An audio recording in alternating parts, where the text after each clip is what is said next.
이제 눈 주변부터 이마까지 침범한 화염상 모발 환자거든요. 그래서 그 파라미터를 적절히 잘 찾아서 그 다음부터 열심히 했고 한 10차례 정도를 반복하면서 거의 많이 없어진, 수치상 대충 한 95% 정도까지 제거했었던 성공한 케이스가 있었고요.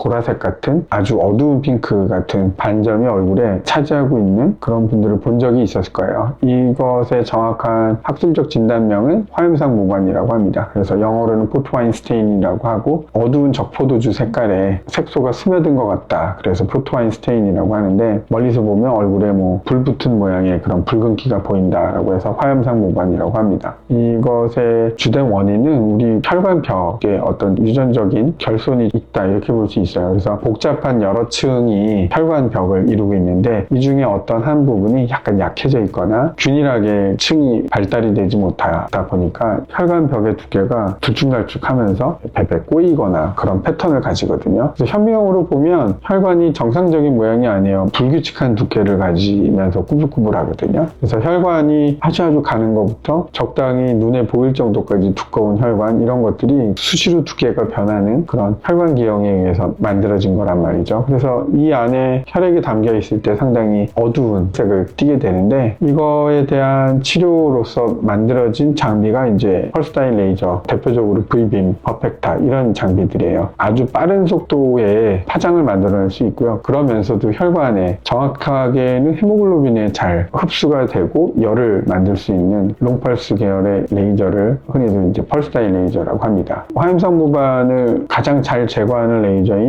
V빔 퍼펙타로 한다고 해도 잘 안 없어지는 부분들이 있어요. 그럼 이때는 어떻게 해야 하나, 이런 거 궁금해하는 분들이 계시더라고요. 그래서 저희 병원에 화염상 모반 치료를 받으러 오셨던 분들 히스토리를 보면 처음부터 여기 오신 분들은 한 분도 없어요. 뭐 많게는 10번, 20번 더 많이 받아보신 분들도 있고, 뭐 대학병원에 피부과를 다니고 뭐 다른 병원을 다니고 뭐 이러면서 어느 정도는 좀 낮았는데 다시 조금씩 올라온다거나 이 이상 호전이 없어서 오시는 경우죠. 그래서 결론적으로 말씀을 드리자면 이런 V빔 퍼펙타로 잘 해결이 안 되는 화염상 모반의 병변은 다른 파장의 레이저를 씁니다. 주로 뭐 롱펄스 알렉산드라이트 레이저를 쓴다든가, 경우에 따라서는 KTP 레이저라고 하죠. 뭐 더마V나 XLV 같은 레이저죠. 그래서 532나노미터 약간 푸른 계열의 빛을 쓴다든가, 아니면 비슷한 붉은 계열의 빛을 만들어내는 롱펄스 알렉산드라이트 레이저를 조합을 해보는 거죠. 사실 이러한 레이저들 특성이 펄스다인 레이저보다는 그렇게 효과가 좋진 않아요. 하지만 이제 크게 효과를 보이지 않으니까 보통 그런 환자들의 경우를 보면 평평하지 않고 약간 돌출된 적당히 좀 두께가 있는 그런 병변을 가진 경우 하고요. 그 다음에 흔히 유발되는 발생되는 위치가 아닌 경우, 그리고 이미 V빔 퍼펙타로 여러 번 시도를 했음에도 불구하고 제거가 되지 않는 부분, 이런 경우에 레이저들을 대체해서 시도를 해보고 경우에 따라서는 상당히 드라마틱한 효과를 보이는 경우도 있습니다. 그건 해봐야 하는 거기 때문에. 왜 그러냐면 이게 뭐 헤모글로빈 농도가 높다, 붉은기가 심하다 이것만 갖고 해결되는 것이 아니라 혈관의 두께, 그 혈관 안에 들어가는 헤모글로빈의 종류, 산소 포화도에 따라서 헤모글로빈의 레이저를 흡수하는 정도가 바뀌거든요. 그래서 그거에 따라서 혈류 속도 이런 것들이 많이 좌우가 되기 때문에 그거에 잘 맞는 조건인지 아닌지를 찾아서 여러 차례 시도를 해보는 편입니다. 그래서 지금 사진상에서 보면 이제 눈 주변부터 이마까지 침범한 화염상 모반 환자거든요. 그래서 이분도 이제 시너지 멀티플렉스 시술을 상당히 오랫동안 받아왔어요. 뭐 열 몇 번 이렇게 기억하는데, 처음에 롱펄스 알렉산드라이트를 권하고 이제 치료를 시작을 했는데 처음에 이 적절한 값을 찾는 건 상당히 어려웠고요. 텍스트에 나왔거나 케이스 리포트에서 보던 그런 파라미터하고 상당히 동떨어진 파라미터였어요. 그래서 그 파라미터를 적절히 잘 찾아서 그 다음부터 열심히 했고 한 10차례 정도를 반복하면서 거의 많이 없어진, 그래서 그냥 얼핏 보면 그냥 약간의 얼굴에 홍조가 얕게 깔려있는 그런 느낌 정도까지 수치상 대충 한 95% 정도까지 제거했었던 성공한 케이스가 있었고요. 또 다른 경우는 목덜미에 이제 희미하게 나와 있는 화염상 모반인데, 사실 목덜미 시술이 약간 좀 난관이긴 해요. 왜냐하면 멍이 잘 들거든요. 그래서 롱펄스 알렉산드라이트 레이저나 KTP로 했을 때는 조금 그런 효과는 그나마 덜했던 것 같아요. 그렇다 하더라도 환자가 시술 직후는 굉장히 어두워지거든요, 그 자리가. 그래서 사진에서 보듯이 이제 아주 조심스럽게 시술을 해서 해서 목덜미에 멍이 오래 안 가게 조심스럽게 치료를 했고, 환자분은 이제 상당히 만족했었고, 그래서 화염상무반을 갔는데 내가 뭐 기존에 20번 이상을 넘게 받았는데 더 이상 안 좋아진다, 고민이 있으신 분들은 한번 뭐 저희 닥터봄에 오셔서 해보시면 그래도 그동안 꼼짝 않던 병변이 어느 정도 해결이 되고 개선이 되는 그런 경험을 할 가능성이 높다, 이렇게 뭐 자화자찬하면서 이 내용 마치도록 하겠습니다. 이상입니다.